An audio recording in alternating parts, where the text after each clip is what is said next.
I know you say that, yeah, your support goes beyond different zones, but the other concern that is that if you are coming from a worry zone, you have some other candidates. I think you have Tony Wulu. He's also from a worry zone. I think you also have Linus Okere. He's also from a worry zone. So if you have more candidates, I don't think so. I think Linus is from Ugut. I think from Olu zone. But you have a lot more candidates from a worry zone than Olu. So if Hope is the only candidate from Olu zone, isn't that going to give you some sort of disadvantage? Like I said to you, Imo people know us. Emeka Ihedioha is well known. Hope Uzodinma is well known. Senator Arome is well known. We are known for different reasons, and we bring different capacities on to the table. Now the question is, what do we want in 2019? So I'm unfazed about plethora of candidates coming from wherever. I don't want to underestimate anybody, but it's obvious I'm the leading contender, and it's very obvious that, like I said, there is a concentrated build-up of goodwill from across various sectors, from different parts of the state.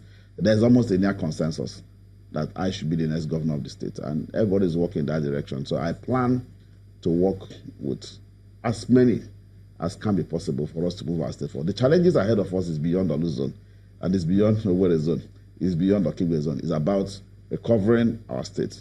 The level of decadence and dilapidation, the state of hopelessness, is something that you do not wish to happen to your enemy. So it's clear. Our focus is right, and the preponderance of support I have and I enjoy cuts across parties, cuts across any other divide that you can imagine. We're positive we'll get there. So what do you plan to do with the economy?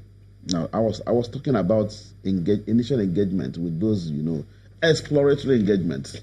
That is the way to start. Is it possible that we'll get support from some authority agencies? Yes, it is possible. And I'm beginning to work on that, and I believe that our goodwill, I have a team engaging them, so our goodwill will help us in that regard. I've also looked at the educational sector. So I've begun exploratory discussions with a very critical international firm to help us, particularly with primary and secondary education. It will disturb you to know that we have about 548 secondary schools in Imo, and we have less than 20 mathematics teachers in the state. And that's 548 secondary schools. Yes, less than 20 mathematics. Just go and check. Just go. But you have like 4 or 5 tertiary institutions in Imo State. Yes. Are they not producing teachers? Well, find out. Are you engaging? Is the state government employing? So you have private schools. Is the state government employing? I'm talking about under the Imo State government's employment. Now the health sector is almost in a state of comatose. Institutional decay across board. Agriculturally, there's no program. So in which area? You talk about everything is gone. No public water supply in my state. It's a state of hopelessness, rule of law out of the question. Local government system dead. Even when they claim they had local government elections, I think in July or thereabout, nothing works. The PDP boycotted that, did they? No, how could you have participated in an election organized by Rocha? It's not possible. What do you expect out of it? But isn't that putting you again at a disadvantage? Because if they already have local governments, they'll deliver for APC. No, man, nothing happened. Everybody knows in the state. No, they're not pretending that local government is in existence. Nothing happened. On the day they said there were elections, everybody knew. People were at home. So nothing happened, and I'm not speaking politics. Nothing happened. So nothing is happening. Nothing happened then, and nothing is happening. There is no pretense to offer governance. So our state is about the worst governed state. So truly speaking, the APC have no case in Imo, and I don't imagine them do. And like I said, there's a hand of God in everything we do. The other parties that would have given us a problem, well, they would have put up a contest, has dissipated completely. So there is. You said here that you're engaging international organizations. Yes. In the area of, I'm taking you back to economy. Kindly go, take me back. The Imo people are known to be industrious. They are known to have a high level of business acumen. So why are you engaging international organizations when you have organizations local? As much, I said, you are going, even I'm saying as much because you need that support.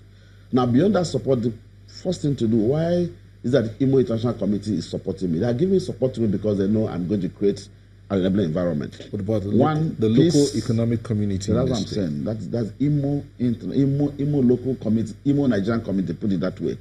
Now, because they know I have the capacity to create an enabling environment. Now, peace and security is very fundamental to any businessman. So would I generate enough confidence? Yes, I will. Now, do I have the character to implement programs I intend to? Yes, I do.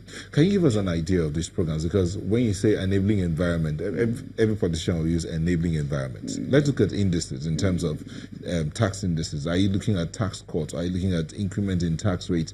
What exactly? I think it's too early to talk about that. But the most important thing is it really too early to mention a couple of the indices but you know you're what going I'm to talking use? about. When you talk of taxation, it's too early for us to talk about it. Now, what I'm saying is simple. That one, if you have confidence in leadership, you can invest. When you create an enabling environment, one, you have to improve on the security of the state, which has been an issue. You don't expect me to begin to discuss that now because I understand it's a problem. So I am going to work on it when I'm elected governor.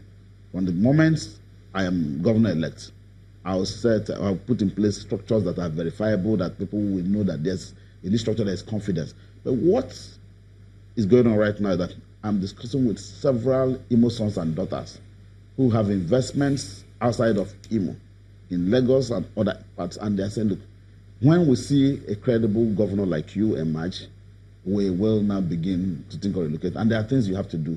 When you provide, enablement covers everything. What does a businessman want?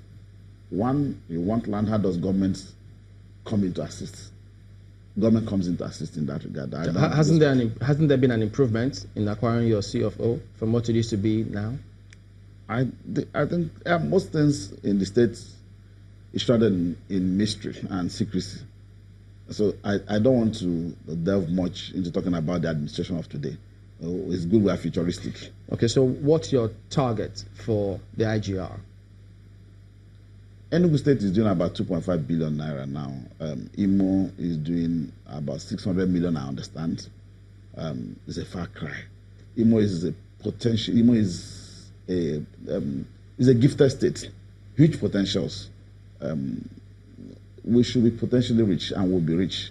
We will get there. So when we tap from what we have, we take advantage of our opportunities, of our economy, of our landscape, of rich mineral reserves, of the fact that Imo State has an IPP in Ebwema that the government of the state does not appreciate what to do with it, that we have several substations that are uncompleted, and that you require power to drive the economy, to boost industries and provide employment. Then you're moving. So I understand this, and I was instrumental to attracting some of these investments into the state, some of these projects into the state. For instance, when I was in the House of Reps, I got the federal government to site a waste recycling plant. That plant is almost completed, but since I left the House, not much has been done about it, and so I understand what that can do to our economy. And there are things we will do quite a lot. So, what programs are you planning to implement to create jobs? Maybe specific programs and targets for job creation. What would they be? I'll tell you, for instance, I do not see why we cannot plant 3 million palms. When Michael Okpara was the premier of Eastern Nigeria, we had the palm revolution in Eastern region, and Imo was a hot base. Today, we have other palm plantation, now which is in Haja, and of course you have one at Umog. If you visit there, it doesn't add a kobo to the state economy. Now we understand that the government of the day had whether they say call it, I don't know what they did about it, but we know it doesn't add up to what we have. So part of what I'm going to do when I get to be governor is to engineer a palm revolution. Now we are potentially rich. Our soil is great. Imo can do well with rice. Imo can do well with cassava. Imo can do well with palm. So obviously, we are going to put all this in place now. But we will be deliberate to understand where we are, what is going to be left behind when we come into office.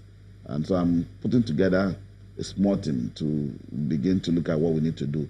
Industrialization will be critical, but you can't do much industrially without getting the power rights. And I told you about the Ihedioha power plant, which is ongoing, still ongoing.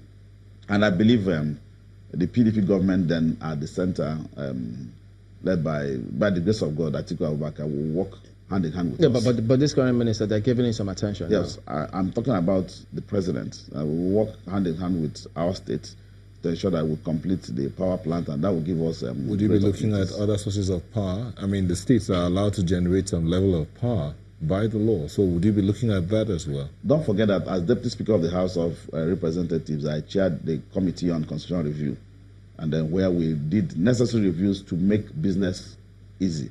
So I'm going to tap on those reserves, those knowledge which I have. Things I began in the National Assembly, I want to continue with them. I think I significantly understand the problems we have in those sectors. We will give him a new lease of life. Because people are very hopeful. You know, they are very hopeful. They're excited. My candidature excites a lot of persons across the Southeast, across the country.